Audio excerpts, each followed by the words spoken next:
He came home earlier than anyone expected, earlier than even he had planned, driven by a strange restlessness that no meeting or phone call could settle.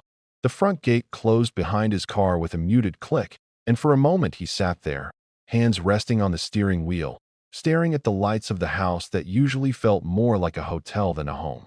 Inside, everything looked orderly, too orderly, the kind of perfection achieved by schedules, staff, and silence. When he opened the door, the absence of sound struck him immediately. No television murmuring in the background, no soft footsteps of a nanny moving from room to room, no small, careless noises that belonged to a child. The air felt heavy, almost watchful. He stepped inside, loosening his tie, the smell of polished wood and faint lavender cleaner filling his senses.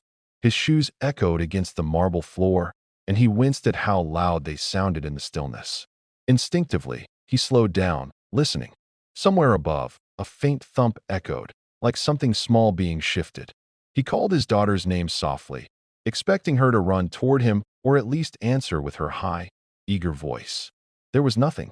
As he moved deeper into the house, details he usually ignored began to stand out. A nightlight was on in the hallway, even though it was still evening. One of the framed family photos was slightly crooked, as if it had been brushed past in a hurry. On the sofa lay his daughter's stuffed rabbit, the one she carried everywhere, its fabric worn thin from love, its button-eye missing. He stopped there, staring at it, unease tightening his chest. She never left that toy behind. He picked it up and felt how warm it still was, as if it had been dropped only moments ago. His gaze drifted toward the staircase, and without quite knowing why, he felt reluctant to climb it. The house seemed to breathe around him, every quiet sound amplified. He placed the toy under his arm and went up slowly, one step at a time, noticing how the lights were dimmer than usual, how the shadows stretched longer along the walls. At the top, her bedroom door stood slightly open, a thin line of light cutting through the darkness of the hallway. He paused there, his heart beating harder than it should have. Through the gap, he could see her bed, the outline of her small figure sitting upright instead of lying down. He pushed the door open gently. She was awake, knees pulled to her chest, her eyes wide and fixed on the far corner of the room, as if she were listening to something only she could hear. The lamp beside her bed cast soft shapes across the walls, turning familiar furniture into looming silhouettes. When he said her name again, a little louder this time, she flinched so sharply it felt like a blow to his chest. She turned and saw him, and for a split second confusion crossed her face before relief flooded in. She scrambled toward him, almost falling as she climbed over the blankets, and pressed herself into his legs, clinging as if afraid he might disappear. He knelt down and wrapped his arms around her, feeling how small and tense her body was, how fast her heart beat against his chest. He couldn't remember the last time he had held her like this without being distracted, without glancing at his phone or thinking about the next obligation. He asked her what was wrong, trying to keep his voice light, reassuring, but it sounded strange to his own ears. She didn't answer right away. Instead, she buried her face in his jacket, gripping the fabric with surprising strength. After a long moment, she whispered that she didn't like nighttime anymore, that the dark felt different. He told her gently that the dark was just the lights being off, that nothing really changed, but she shook her head. She pointed toward the corner she'd been staring at and said that the room made noises when she was supposed to be asleep, that it wasn't like the normal sounds of the house. She said footsteps came when everyone else was quiet, that sometimes the door opened just a little, enough for her to see the shadow move across the wall. As she spoke, her voice trembled, and he felt a cold spread through him, not because of what she said, but because of how certain she sounded. He tried to laugh it off, telling her houses creaked and settled, that shadows played tricks on our eyes, but she pulled back and looked at him seriously, her expression far older than her 4 years. She said it wasn't the house and it wasn't shadows. It was people. The word hung in the air between them, heavy and unsettling. He opened his mouth to respond, but nothing came out. He realized then how little he actually knew about her nights, about the hours when the world felt biggest and scariest to a child. He had been absent, trusting routines and staff to handle what he didn't see. He lifted her back onto the bed and sat beside her, refusing to leave when she asked him to stay. As he stroked her hair and felt her slowly relax, a deep, uncomfortable awareness settled in his chest. Coming home early hadn't been a coincidence. It was a moment he should have been present for long ago, a quiet warning wrapped in the fragile honesty of a child who couldn't sleep and didn't know how to protect herself except by holding on and hoping someone would finally listen. After he tucked her in and waited until her breathing evened out, he remained seated on the edge of the bed far longer than necessary, watching the slow rise and fall of her chest as if committing the rhythm to memory. The house around them seemed louder now that he was listening for every sound, every distant creak, every faint shift of air. When he finally stood and stepped out of her room, he closed the door almost completely, leaving only a narrow gap of light, just the way she liked it. He walked down the hallway with measured steps, his thoughts tangled and restless. Her words replayed in his mind, not as childish imagination, but as fragments of something real he had failed to notice. He went to his study and turned on the desk lamp, the warm glow revealing the familiar order of documents, awards, and framed magazine covers praising his success. None of it mattered in that moment. He sat down and opened the security system on his computer, something he usually left to his staff unless there was a report of a malfunction. The screen filled with a grid of quiet hallways and empty rooms. At first glance, everything looked exactly as it should. He told himself this was foolish, that he was letting fear override reason. Yet his fingers kept moving, scrolling back through the recorded footage. He chose a night at random, then another, watching the hours slip by in fast motion. Midnight came and went on the screen, the digital clock in the corner ticking forward mercilessly.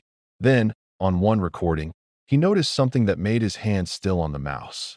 Near his daughter's bedroom door, a shadow appeared where there shouldn't have been one. He rewound and played it again, slower this time. A figure moved down the hallway with practiced quiet, paused outside the door, then slipped inside. His pulse pounded in his ears. He leaned closer to the screen, his mind racing through possibilities. An intruder would have triggered alarms. A thief wouldn't linger in a child's room. He advanced the footage, watching the figure emerge several minutes later and disappear down the hall. His stomach twisted. He checked the timestamp and moved to the next night, then the one after that. The same pattern appeared again and again, always late, always brief, always at her door. The camera angle wasn't clear enough to show exactly what happened inside the room, but it showed enough. It showed routine. It showed familiarity. When he finally identified the person, recognition hit him with a mix of anger and shame so sharp it made him dizzy. It was the night caregiver, the one he had hired through a reputable agency, the one who spoke softly and smiled reassuringly during interviews he barely paid attention to. There was no obvious act of violence on the recordings, no raised hands, no frantic movements, but the knowledge that someone entered his daughter's room without necessity, without his awareness, felt like a profound violation. He sat back, rubbing his face, the reality of his negligence crashing down on him. He had trusted systems, contracts, and recommendations instead of his own presence. He had believed that providing the best meant he could step away without consequence. His phone buzzed on the desk, vibrating insistently with messages from colleagues in different time zones, but he ignored it. For the first time in years, work felt distant, irrelevant, like noise bleeding in from another life. He stood and walked through the darkened house, each step fueled by a controlled, simmering fury. In the kitchen, he found the caregiver exactly where she usually was at that hour, calmly preparing a cup of tea, her movements unhurried, her expression neutral. The normalcy of the scene unsettled him more than anything else. He watched her for a moment from the doorway, noticing details he had overlooked before, how comfortable she looked, how at ease, how little she seemed to register his presence in the house. When he spoke her name, she turned sharply, surprise flashing across her face as the cup rattled against the counter, spilling hot liquid. He told her, in a voice so steady it barely sounded like his own, that her employment was terminated effective immediately. She laughed nervously at first, thinking it was a mistake, then grew defensive, asking what she had done wrong, insisting she only checked on the child when she cried. He didn't argue. He didn't explain. He simply repeated his decision. Security arrived quickly, responding to his call without questions. As she was escorted out, her protests echoing briefly before the door closed, he felt no satisfaction. The anger remained, but it was joined by a heavy, gnawing guilt. He realized that whatever fear his daughter had felt did not come only from that woman's presence, but from his own absence.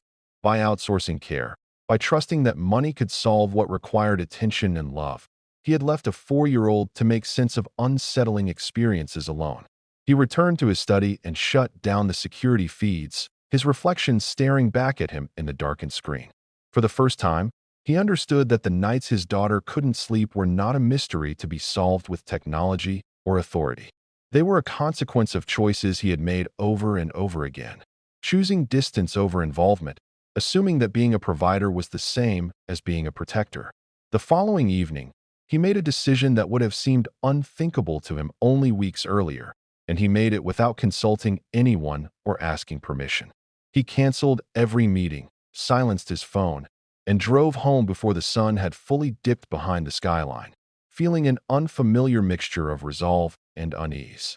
The house greeted him differently this time, not with oppressive silence, but with the faint sounds of life, the clatter of small shoes on the floor, the soft murmur of a cartoon playing in the living room. His daughter looked up when he entered, her face lighting up with surprise that quickly softened into cautious hope. He knelt and opened his arms, and she ran to him without hesitation, wrapping herself around his neck. He held her longer than usual, breathing in the scent of her hair, grounding himself in the moment. Throughout dinner, he stayed present in a way he hadn't before, listening to her stories about finger paints and imaginary friends, noticing how she ate more slowly when he mirrored her pace, how she smiled wider when he laughed at the right moments. Yet beneath the surface, he sensed her watchfulness, the way her eyes flicked toward the hallway whenever a shadow shifted or a light dimmed. When it was time for bed, he followed her upstairs, refusing the help of staff, insisting on doing everything himself. He helped her into her pajamas, fumbling slightly with the buttons, and she giggled, the sound easing something tight in his chest. She asked if he was staying tonight, her voice small but hopeful. He answered yes without thinking, and the relief on her face told him how important that single word was. As the room darkened, he sat beside her and read her favorite story, then read it again when she asked, his voice steady, rhythmic, filling the spaces where fear used to grow. When he turned off the light, leaving only the soft glow of the night lamp, she reached for his hand. He took it, feeling how warm and trusting her grip was, and stayed silent, letting the quiet settle around them. Every sound the house made registered sharply in his awareness, but now he understood them, recognized them for what they were: pipes adjusting, wood cooling, the normal language of a living structure. When she stirred from a half-formed dream, he was there instantly, pulling her close, whispering reassurance, feeling her tension ease against him. Lying awake in the dark, he confronted thoughts he had avoided for years. He thought about how often he had chosen work dinners over bedtime stories, how frequently he had convinced himself that absence was temporary and therefore harmless. He realized that fear did not always come from a single bad event. Sometimes it grew quietly in the spaces left empty, in the moments when comfort was delegated instead of given. As the hours passed, nothing unusual happened. No footsteps paused outside the door, no shadows crossed the walls. The night unfolded gently, predictably, and with each passing minute, he felt his daughter's breathing deepen, her body finally surrendering to rest. In that stillness, he made silent promises to himself, promises that felt heavier and more binding than any contract he had ever signed. He would be there in the evenings. He would know her routines, her fears, her small triumphs. He would not assume that protection could be outsourced. Near dawn, as pale light crept through the curtains, she shifted and opened her eyes briefly, finding him still beside her. She smiled sleepily and drifted back to sleep without a word, secure in the simple certainty of his presence. The moment struck him with a clarity that was almost painful. He understood that what she needed had never been wealth or perfect order, but the reassurance of knowing she was not alone when the world felt too big. As the day began, he remained where he was, unwilling to break the fragile peace that had settled over the room. He felt changed, not in some dramatic, sudden way, but in a quiet, irreversible one. The fear that had haunted his daughter's nights was already loosening its grip, replaced by something far stronger: trust. Weeks passed, and the change in the house became something he could feel the moment he stepped inside, as if the walls themselves had softened. Mornings were no longer rushed silences broken only by staff instructions and phone alerts, but gentle beginnings filled with small conversations and laughter over spilled juice and crooked toast. His daughter slept through most nights now, her rest deep and untroubled, and when she did wake from a dream, it was with the calm certainty that he would come if she called. He adjusted his life around this new center without announcing it to the world. Meetings ended earlier. Business trips became rare. Colleagues noticed, some with confusion, others with quiet respect, but he no longer felt the need to justify his choices. Evenings belonged to her. They built routines together, simple rituals that anchored her sense of safety. A bath with too much foam, pajamas chosen carefully, 2 stories instead of one, a small light left on just outside the door. He paid attention now to details that once seemed insignificant, noticing how her shoulders relaxed when he stayed until she was fully asleep, how she smiled when she heard his footsteps in the hallway before bed. The house that once felt empty despite its size now felt full, not because of people moving through it, but because of presence. Sometimes, late at night, he would sit in the quiet and think about how close he had come to missing this transformation, how easily it could have been dismissed as a phase or childish fear. He understood now that children rarely invent terror without reason. They interpret the world with the limited tools they have, magnifying uncertainty when comfort is absent. One evening, as he tucked her in, she asked him a question that caught him off guard. She wanted to know why he used to be gone so much. He considered offering an easy answer, something about work and responsibilities, but he chose honesty instead, in words she could understand. He told her he thought he was doing the right thing, but he learned that being there mattered more. She listened seriously, then nodded as if that explanation made perfect sense. Later that night, as he sat beside her bed, she reached out and touched his face, studying him with quiet concentration. She said the house felt different now. When he asked how, she searched for the right words and finally said it felt quieter in a good way, like nothing was sneaking around anymore. The simplicity of her statement stayed with him long after she fell asleep. He never spoke to her about the caregiver or the cameras, never burdened her with the details of what he had discovered. What mattered was not the fear itself, but that it had been seen, believed, and addressed. As months went by, her confidence grew. She explored the house freely, slept with her door open, laughed more easily. The dark no longer held power over her imagination. For him, the experience reshaped everything. He began to measure success not by expansion or profit, but by consistency and presence. The world outside continued to demand his attention, but it no longer defined him. One night, after a long day, he lingered in her doorway, watching her sleep, the soft glow of the hallway light outlining her peaceful face. He realized that coming home early that one evening had done more than uncover a reason behind her sleepless nights. It had exposed a truth he had avoided for years, that love is not proven by what you provide, but by when you show up. He turned away quietly, closing the door just enough to leave the light she liked, and walked down the hallway with a sense of clarity he had never known. The house settled into its familiar nighttime sounds, but they no longer carried mystery or threat. They were simply signs of a home at rest, held together by attention, trust, and the steady presence of someone who finally understood what truly mattered.